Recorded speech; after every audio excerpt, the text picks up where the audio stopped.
John here, DV Watt in the forums, with the first entry of a new addition to our Meet the Sports Racers lineup, the Sportsracer Spotlight, through which we spotlight a community project, special event, or particular individuals in the sports racer community whose creative efforts I really dig, and I think you will too.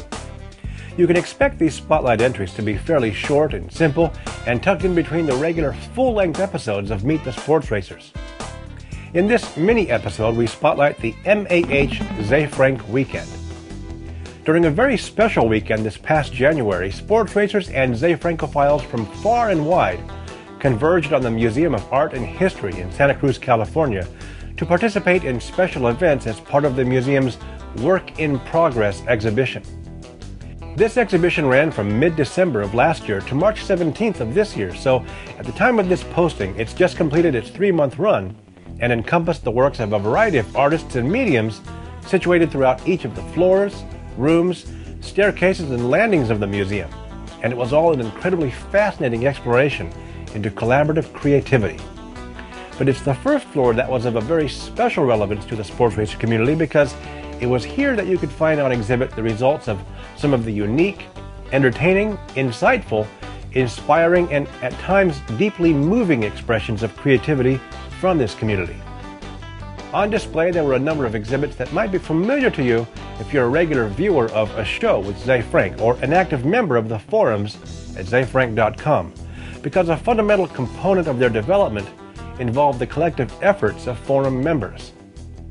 Touring the facility, museum goers could find the famous Face Light Wall featuring 3D printed faces of community members displayed in illuminated relief. Britton LaFell's completed life jacket created out of contributed diary pages. Display photographs from Bill Wadman's I Love You, Laugh, and Miss the Most photo projects, among others. Stefan Bucher's unique and illuminating artwork from the Stefan Makes a Solution project. The wonderfully comforting and colorful Comfort Bear created by Amy Godding, who's known as Maltese Falcon in the forums. Video projection excerpts from a show, including a rotation of viewer introductions and bye-bye songs, as well as Lost Marble Media's Dream animation sequences from the Dream Audio project. Finishing stamps and stamp cards designed by members initially as part of the Finishing Book project, and of course the Finishing Book itself. My personal favorite would probably have to be the Staircase for Mr. Norman, a staircase that was ingeniously outfitted with motion sensors intended to trigger audio snippets from the Song for Mr. Norman project, so that attendees could hear their own brief little mix of the tune while ascending or descending the staircase. And, by the way, links to more information about some of these projects and items can be found in the video description. So, all of this was engaging and fascinating to see, but what made the weekend of January 12th especially exciting was that it comprised a special 2-day event during which the Sports Racer Collective and the community in general got to enjoy a series of activities built around these exhibits. With a freely provided treasure trove of markers and stickers and decorative doodads, attendees could spend some time decorating duckies.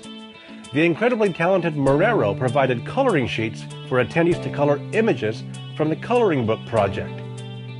A special stamp making station was fully outfitted with everything needed for attendees to create their own finishing stamps, with which they could then make their mark on the wall when they were through. The venerable Stefan Bucher facilitated both an illustration workshop through which attendees learned how to solve problems through illustration, and a monster making workshop because, well, why wouldn't you want to make monsters? Attendees learned some clever tricks to illustrate monsters and then had to present them along with backstories or character traits. This one's mine. I commandeered some eyeballs from the Ducky decorating station. Ze Frank initiated rounds of a game called Lost Ring created by Jane McGonigal, and involves blindfolded participants timing their progress through what can probably be described as a living labyrinth, a unique challenge to play and, well, certainly fun to watch too. Amy Godding provided a second Comfort Bear to which participants were invited to write and contribute their own messages of hope, inspiration, and comfort. Code Ranger Noah Krantowitz was on hand demonstrating the infamous MakerBot replicator, the machine from the future that was used to create the 3D printed images for the Face Light Wall. And Noah also raised the bar on awesome by treating attendees to a surprise free pizza lunch. That was cool. All weekend long, Ze Frank was on hand to facilitate group tours through exhibits and answer attendee questions. And on Saturday evening, museum goers and staff and duckies from all over packed into the auditorium to enjoy an interactive showcase with Ze and Stefan detailing some of the projects, their histories, and the collective efforts that led up to them. Condensed to just 1 or 2 sentences, I'd have to say that the weekend was equal parts kindergarten, exploratorium, and a Roald Dahl story in which everyone was both Willy Wonka and Charlie Bucket.